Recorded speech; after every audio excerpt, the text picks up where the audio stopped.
verdade, o PPP, para o público que não está habituado com essa discussão ou com esse tema, elas são formas de participação da iniciativa privada nos projetos de interesse público, né? Elas, para melhor entendê-las, a gente precisa partir, na verdade, da ideia de concessões. Até a metade dos anos 90, as concessões no Brasil, ou seja, as delegações de atividades de interesse público do Estado para a iniciativa privada, elas eram muito pouco utilizadas e elas basicamente se concentravam quase que no setor de transportes públicos urbanos, né? Por exemplo, os ônibus municipais já vinham sendo explorados por meio das concessões. Em 1995, a gente tem uma lei importantíssima, que é a Lei Federal 8.987 de 1995, que introduz as concessões de uma forma muito mais abrangente e potencialmente aplicáveis a qualquer setor. Só que as concessões, em 1995, elas eram projetos financeiramente autossustentáveis. O melhor exemplo que a gente pode dar sobre isso são as concessões de rodovias. O que acontece na concessão de rodovia? O Estado ele transfere para a iniciativa privada obrigações de investir em uma determinada rodovia, por exemplo, duplicá-la, por exemplo, construir túneis, pontes, e como é que a iniciativa privada se remunera com isso? Ela se remunera através da exploração das praças de pedágio. E todo o risco desse negócio é transferido à iniciativa privada. Então o Estado basicamente diz para a iniciativa privada: toma agora esse filho que ele passa a ser seu e eu não tenho mais nada a ver com isso. Agora, Rafael, uns minutinhos aí atrás, você estava comentando sobre as dificuldades, prós e contras da implantação das PPPs mesmo. Você acredita que a sociedade, de uma forma geral, ela também é uma questão que complica a implantação das PPPs? E complementando o que a Sandra está dizendo, que era a minha próxima pergunta, acho que encaixa bem com o que a Sandra fala, que eu ia perguntar sobre a questão política. Então vamos juntar essa questão, a sociedade tem algum tipo de preconceito ou ainda não entende bem, né? A nossa enquete reflete um pouco isso, né? Na nossa enquete a gente buscou colocar algumas formas de pensamento que a gente vê aí do tipo, não, isso é o Estado terceirizando, ou é uma forma das empreiteiras ganharem dinheiro. Colocando recurso então, que é público a pergunta na da mão Sandra, de um setor privado. A pergunta da Sandra diz respeito à sociedade. E eu complemento essa pergunta falando sobre a questão da classe política. Você acha que existe ainda um preconceito da classe política em relação a esse tipo de negócio, achar aquela coisa de defender que é o Estado que tem que fazer, é a obrigação do Estado? Eu acho que, com relação à sociedade, acho que existem segmentos, né, que fazem ainda uma leitura muito ideológica das formas de participação privada em infraestrutura, e acho que isso não é exclusivo das PPPs. As concessões, elas sofrem o mesmo tipo as concessões comuns sofrem o mesmo tipo de preconceito. As privatizações, em sentido estrito, né, quer dizer, a venda de ativos de empresas também sofrem o mesmo tipo de preconceito. Sem dúvida alguma, quando a gente está falando de PPP, a gente está falando de mais um capítulo da desestatização, da retração do Estado na economia. Agora, o que eventualmente, né, precisa ser melhor esclarecido para esses segmentos que ainda contestam, que ainda fazem essa leitura predominantemente ideológica e não técnica das PPPs, é que, antes de tudo, né, o Estado brasileiro ele não faz isso porque ele gosta, ou seja, não é uma questão de uma opção entre inúmeras possíveis. Na verdade, é uma das poucas opções que o Estado brasileiro detém hoje para, de um lado, respeitar direitos fundamentais assegurados na Constituição. Quer dizer, não adianta a gente querer imaginar que o Estado pode sair por aí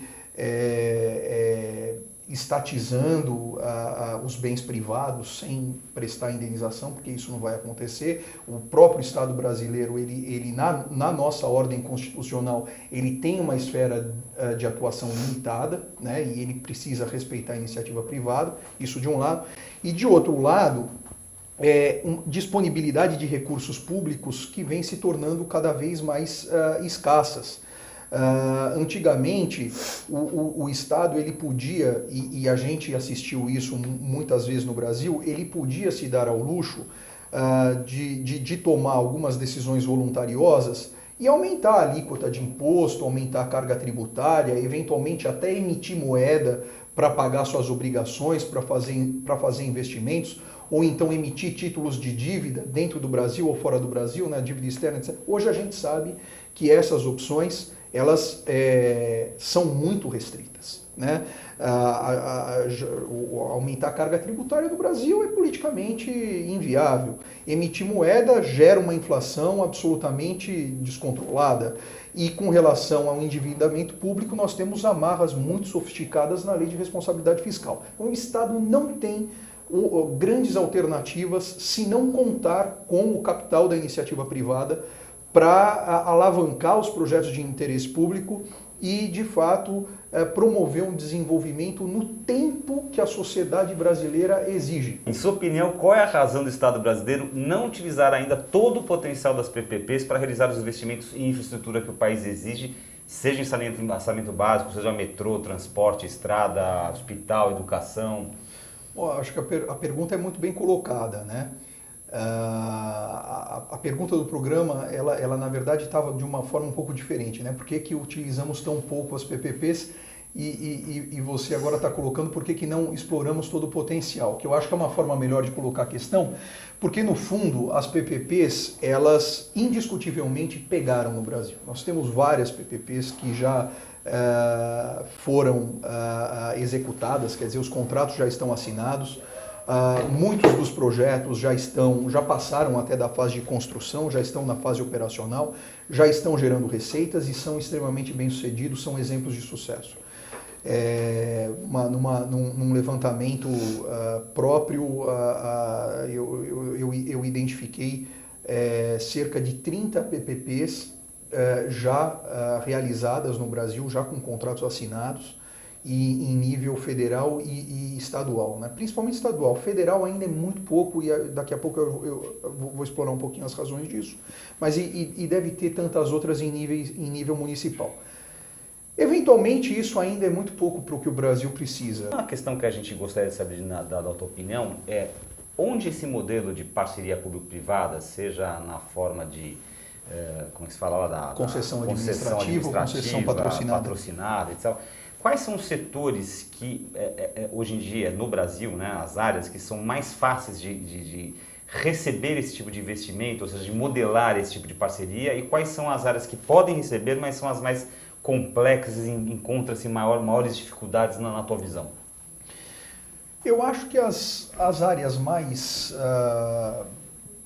simples, digamos, ou menos complexas, né, elas dizem respeito principalmente ao setor de transportes, né, e especificamente na mobilidade urbana.